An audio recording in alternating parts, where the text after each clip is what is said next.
So the phone cut real quick, but we're back talking with Dulow, the son of a kingpin, a factone. So I was sharing some stories with them. I remember I was living on Chapman Street, and the police raided a house on Chapman Street, and your dad ran away, and as big as he was, he managed to grab a motorcycle, and I seen him cut and run from the task force down Chapman Street on a motorcycle. I swear to God, this had to have been like 88, I want to say. I was about 12 years old. That's crazy. That's funny. And then another time I was at a McDonald's, the one in the Doves right there on East 12th and like 24th or something like that. We were there with my brother, and we barely had any money to buy some cheeseburgers, and your dad walked in, and he told my brother, "Hey, bro, here's the 20, buy something for you and your brother, bro." That's stuff like that I don't forget, you feel me? Like, that goes to show you your dad was a cool person, everyone had respect for him that knew him. Yeah, my dad, he had a big heart, you know what I'm saying? He was a good person, At most points, I'd like to think that he was like me, you know what I'm saying? Have a big heart, be a good person until somebody fucks you over. Yeah. You know what I'm saying? But, that's the same with my brothers. My brothers were good people, but if you fucked with them, bro, they were coming after you. Right. And having a big heart, you can only go so far with it, You see where it got my dad. Yeah. So let's talk about that, because a lot of people glorify that lifestyle. The norteños, the sureños, the border brothers, the drug dealing, the D-boys, whatever it may be. A lot of our raza and black people glorify that lifestyle. Right. And your dad had to do what he had to do. You know what I mean? We're not going to say what he was doing was right or good or bad, but he had to do what he had to do. But there was consequences to that lifestyle. And there is consequences to that lifestyle. Sure.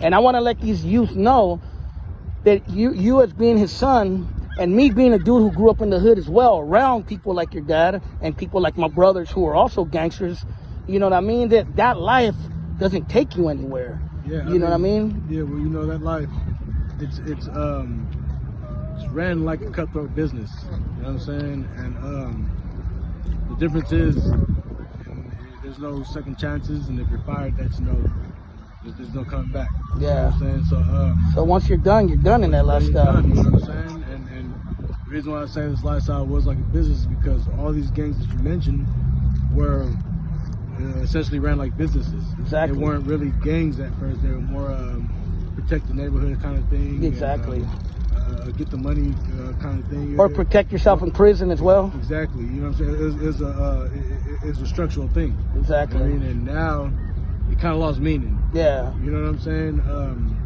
Getting out there and seeing people still gang banging, not knowing the reason of what the gang banging for, other than the color. They got picked on in high school.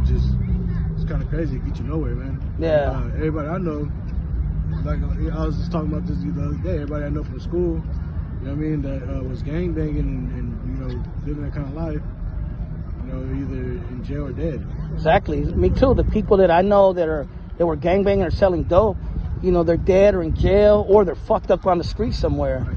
A few made it out, but that few that made it out, you could count them on your hands. Oh, yeah, of course. Yeah. Yeah, man. So, yeah, thanks for telling me the story about your dad.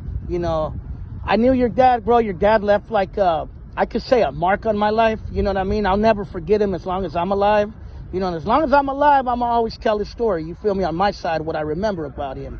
You feel me? Not to glorify the lifestyle he was living, but he was a homie from the hood. I remember him on East 7th Street and Chapman Street when I was a kid. He was hella cool, hella tight with my brothers, like this with my brothers, bro. You know what I mean? You could ask both of my brothers, say the word name Factone, bro. They'll give you a million stories about him. Like my brother still talks about the day that your dad told him, I'm going to buy a lowrider. This kind of lowrider. I forgot what kind. And like a week later, he was in that same kind of lowrider. He's like, hey, fool, you want to ride? And my brother's like, hell yeah. You know what I mean? So, it's like stories like that, and like the stories I have of him, of running away on a motorcycle and, buying us some food, you know what I mean? Yeah, I mean, that's what my dad was, and that's what I was taught. Bro, I got another funny story for you. I don't want to put your dad on blast like that, but I can remember being at Zamorano. Remember when Zamorano used to be at Los Mexicanos parking lot on High Street in East 14th? I remember that. That fool was at the taco truck, and that nigga sold out the whole taco truck. He bought hella shit. And I remember he was on a Cadillac with Vogues. Yeah. Mayonnaise, Yeah. So Yeah, I'm telling you, I got hella stories about your dad too, bro. I didn't get to know him because I was a kid, bro. I was probably like a little mocoso to him. But, you know, my brothers all knew him, so I always was used to seeing him around, you feel me? Around the hood. So now that we talked about your dad, talk about yourself a little bit, bro. Where are you from? What are you doing, bro? I'm from Jingletown, you know, Oakland, California. You know, nothing's changed. You know Town business. Town business. Yeah. Me, I'm, you know, doing this. I'm Butterfly. This is my brand, actually. And I bought a shirt from you. You bought a shirt and from the me. sweatpants. Yeah, you always support. You know Yeah. So I'm doing Butterfly, you know what I mean? Grind hard to find God. Yeah. You know what I'm saying? I do that. I'm coming with Butterfly cannabis coming soon. Orale. You know what I'm saying? So I'm venturing into the cannabis part of my entrepreneurship. And that's kind of about it for me right now, you know what I mean? Other than taking care of my family. Okay. And where can people find your brand, your Butterfly clothing? on Instagram. My website will be back up.